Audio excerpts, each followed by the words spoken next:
ওয়ালাইকুম আমন্ত্রণ RT music BD news Oman থেকে। দেশ ও প্রবাসের নিউজ নিয়ে আমি আছি আপনাদের সাথে, আরটি সোহেল। যারা এখন আমাদের চ্যানেলটাই সাবস্ক্রাইব করেন না, অবশ্যই সাবস্ক্রাইব করে নেবেন। আর যারা সাবস্ক্রাইব করে নিয়েছেন তাদেরকে অসংখ্য ধন্যবাদ। সবার আগে নতুন ভিডিও পেতে চ্যানেলটাকে সাবস্ক্রাইব করে পাশে থাকা বেল আইকনটি বাজিয়ে দিবেন। আজ বিমান দুর্ঘটনায় দেখুন ইরাকের প্রেসিডেন্টের খোঁজ পাওয়া যায়নি। দেখুন বিস্তারিত ভিডিওতে। দফতর হেলিকপ্টার বিধ্বস্তের পর ইরানের প্রেসিডেন্ট ইব্রাহিম রাইসির ভাগ্যে কি ঘটেছে? তিনি কি জীবিত আছেন? তাকে বহনকারী হেলিকপ্টারটি কোথায়? কিভাবে বিধ্বস্ত হলো হেলিকপ্টারটি? এর সাথে অন্য কোনো দেশ কি জড়িত? এমন সব খবর জানতে উদ্গ্রীব এখন গোটা বিশ্ব।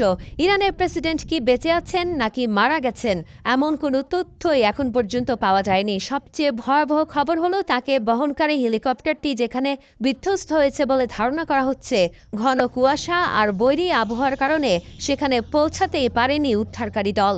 শুধু তাই নয়, পাহাড় ও জঙ্গলে ঘেরা ওই এলাকার মোবাইল ও টেলিফোন নেটওয়ার্ক না থাকায় কোনো ধরনের খবরও এখন পর্যন্ত মেলেনি। ইরানের কর্তৃপক্ষ জানিয়েছে দুর্ঘটনাস্থলে যেতে ৪০ জনের একটি দল আপ্রাণ চেষ্টা চালিয়ে যাচ্ছে। এমনকি খারাপ আবহাওয়ার কারণে ৩ জন উদ্ধারকর্মীও নিখোঁজ হয়েছেন। ৪০ জনের দলটি চাকাফাত নামে ওই দুর্ঘটনাস্থলে যাওয়ার যথাসাধ্য চেষ্টা করছে। আমরা সেই অঞ্চল থেকে কিছু চিহ্ন পেয়েছি, তবে আবহাওয়ার অবস্থা খুব খারাপ। আমরা ড্রোন ব্যবহার করেছি। বৈরী আবহাওয়ার কারণে বিমানে খোঁজ চালানো যাচ্ছে না। এটি কেবল স্থলবাহিনীর মাধ্যমেই সম্ভব। প্রেসিডেন্ট রাইসিকে বহনকারী হেলিকপ্টারে আরও ছিলেন পররাষ্ট্রমন্ত্রী হোসেন আমির আবদুল্লাহিয়ান এবং ওই প্রদেশের ইরানের সর্বোচ্চ নেতার প্রতিনিধি আয়াতুল্লাহ মোহাম্মদ আলী আলে হাশেম। রবিবার ইরানের প্রেসিডেন্ট ইব্রাহিম রাইসি দেশটির পূর্বাঞ্চলের একটি প্রদেশের জলফা এলাকায় যান একটি বাঁধ উদ্বোধনের জন্য। ওই এলাকাটি প্রতিবেশী দেশ আজারবাইজানের সীমান্ত এলাকার কাছে।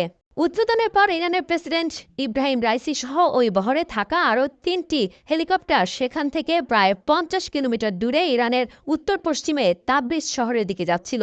বাকি ২টি হেলিকপ্টার নিরাপদে ফিরে গেলেও প্রেসিডেন্টকে বহনকারী হেলিকপ্টারটি তীব্র কুয়াশার কারণে বেশ বিপজ্জনকভাবে অবতরণ করতে বাধ্য হয়েছে বলে জানিয়েছে দেশটির সংবাদ মাধ্যমগুলো। এমন ভয়াবহ দুর্ঘটনার পর ইরানের পবিত্র নগরী মাশহাদের মুসল্লিরা প্রেসিডেন্টের সুস্থতার জন্য আল্লাহর দরবারে প্রার্থনা করছেন। দেশটির রাষ্ট্রীয় টেলিভিশন দেশের সকল নাগরিককে প্রেসিডেন্টের জন্য প্রার্থনা করার আহ্বান জানিয়েছেন।